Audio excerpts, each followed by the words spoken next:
ಮುಖ್ಯಮಂತ್ರಿಗಳು ಹೇಳಿರುವಂತದ್ದು. ಒಳ ಮೀಸಲಾತಿ ಹೋರಾಟಗಾರರಿಗೆ ಸಿಕ್ತು ಗುಡ್ ನ್ಯೂಸ್.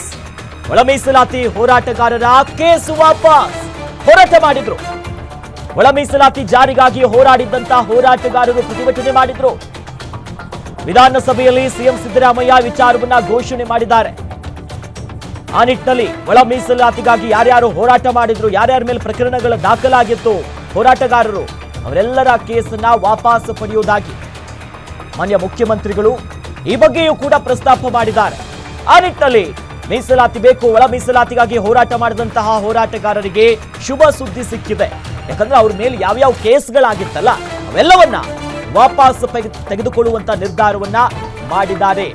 ಒಂದು ಕಡೆ ಒಳ ಮೀಸಲಾತಿ ಈಗ ಅಂಗೀಕಾರ ಆಗಿರುವಂತದ್ದು, ಮತ್ತೊಂದು ಕಡೆ ಒಳ ಮೀಸಲಾತಿಗಾಗಿ ಹಲವು ಬಾರಿ ಹೋರಾಟ ಮಾಡಿದ್ರು, ಪ್ರತಿಭಟನೆ ಮಾಡಿದ್ರು, ಧ್ವನಿ ಎತ್ತಿದ್ರು, ಪ್ರಶ್ನೆ ಮೇಲೆ ಪ್ರಶ್ನೆ ಹಾಕಿದ್ರು, ತಮ್ಮ ಸಮಸ್ಯೆಯನ್ನ ಕೇಳಿಕೊಳ್ಳಿ ಅಂತ ಪ್ರಶ್ನೆ ಮಾಡಿದಂತರೆಲ್ಲರಿಗೂ ಕೂಡ ಗುಡ್ ನ್ಯೂಸ್ ಸಿಕ್ಕಿದೆ.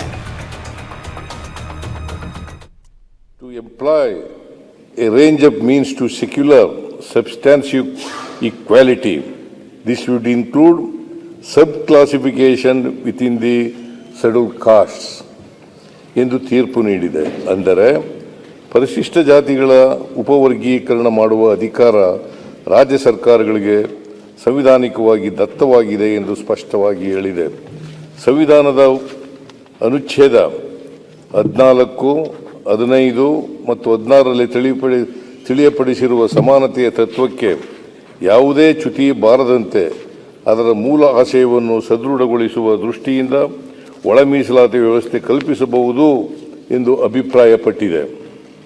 ಈ ಹಿನ್ನೆಲೆಯಲ್ಲಿ ನಮ್ಮ ಸರ್ಕಾರವು ದಿನಾಂಕ 12/11/2024ರಂದು ಆದೇಶ ಸಂಖ್ಯೆ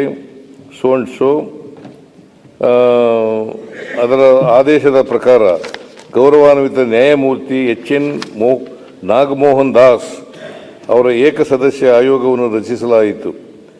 ಸದರಿ ಆಯೋಗವು ಸೂಕ್ತ ದತ್ತಾಂಶಗಳನ್ನು ಎಂಪಿರಿಕಲ್ ಡಾಟಾ ಸಂಗ್ರಹಿಸಿ ಒಳ ಮೀಸಲಾತಿ ನೀಡುವ ಕುರಿತು ಶಿಫಾರಸುಗಳನ್ನು ಮಾಡಲು ಕೋರಲಾಯಿತು.